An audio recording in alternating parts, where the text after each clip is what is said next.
సన్న రకం వడ్లు అందుకు సంబంధించి దాన్ని మనం ఆ సన్న రకం రకాలు వేసుకున్నప్పుడు తీసుకోవాల్సిన జాగ్రత్తలు ఏంటి, అదేవిధంగా దీనికి ఎలాంటి డిమాండ్ ఉంది, ఇలాంటి విషయాల మీద మనతోటి కొన్ని విషయాలు తెలియజెప్పడానికి డాక్టర్ లక్ష్మీ ప్రొఫెసర్ గారు అసిస్టెంట్ ప్రొఫెసర్ PJTAU ఉన్నారండి. రండి మేడం.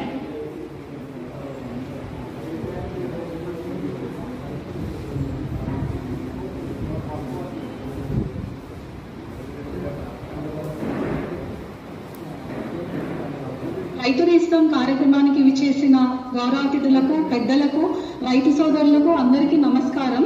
మరి మనకి తెలుసు, తెలంగాణలో వరి అనేది ప్రధానమైన ఆహార పంట. దాదాపుగా 65 లక్షల ఎకరాల్లో మనం వరిని సాగు చేస్తున్నాము.